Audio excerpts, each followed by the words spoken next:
What's up? It is, I don't know what it is, but it's someday. Just another day for me out here on the road. I am in Little Falls, New York. It is chilly, but it's not snowing, which is a good thing, which is what I like.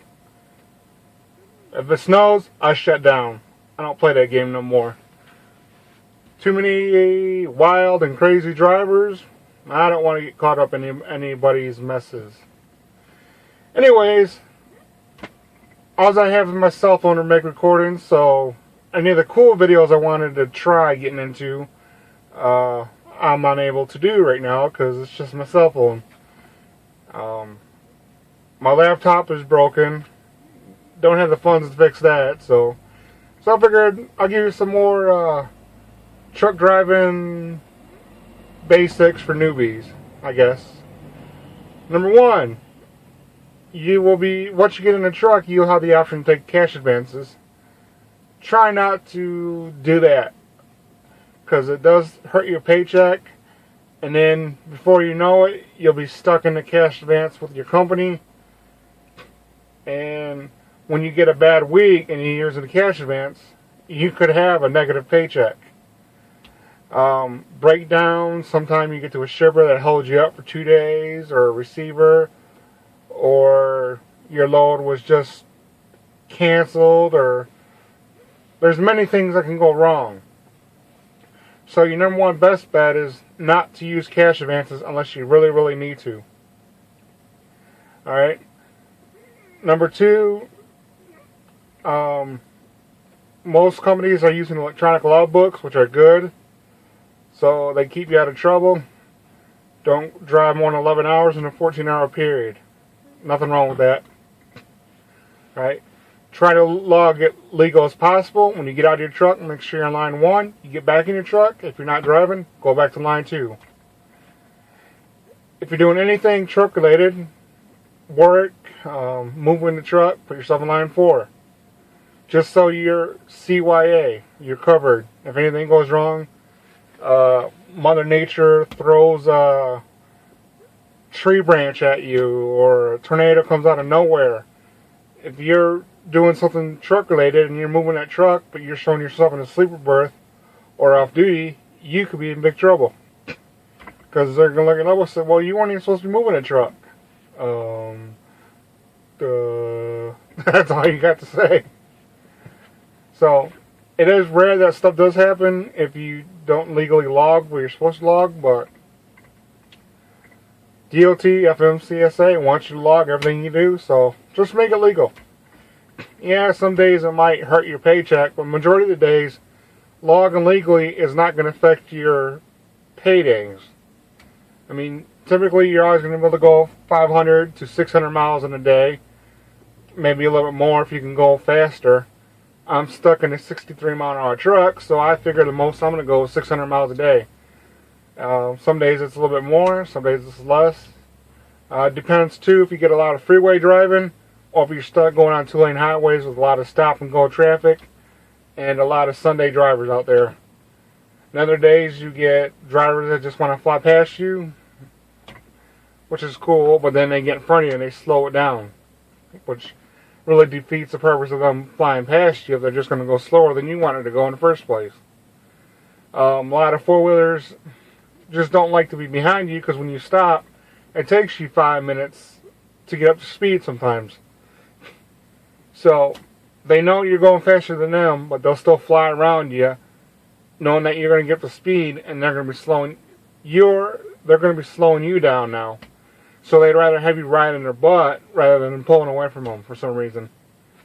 I don't understand it, but they'd rather have you hitting them from behind versus just not even being in their sight. So, alright, anyways, I think I got off on a tangent. I forgot exactly what I was talking about. Oh yeah, trucking newbie suggestions 101. Try not to use your cash advances.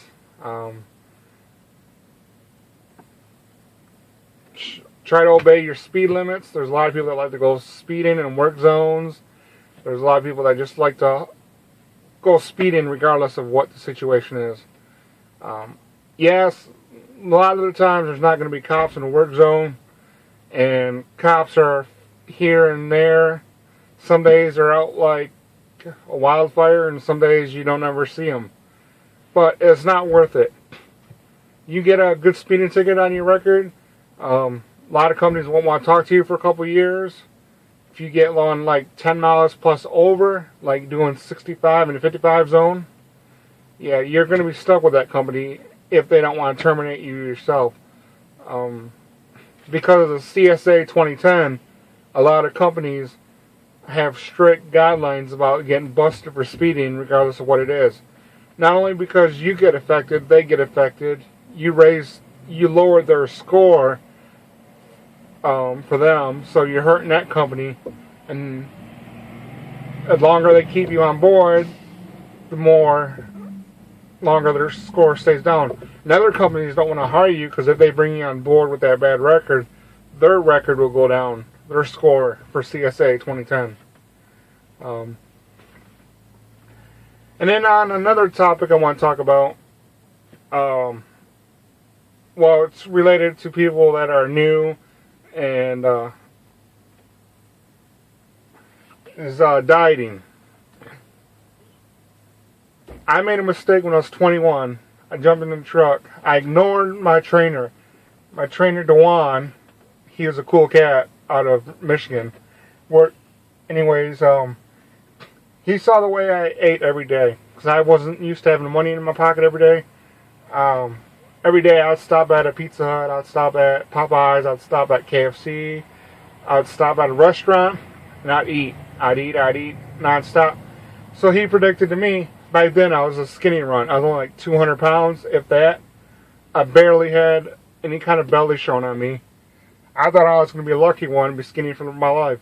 He goes, man, if you keep eating like that, you're going to grow a gut. And you're going to be one of those truck drivers that are going to be rubbing on the steering wheel.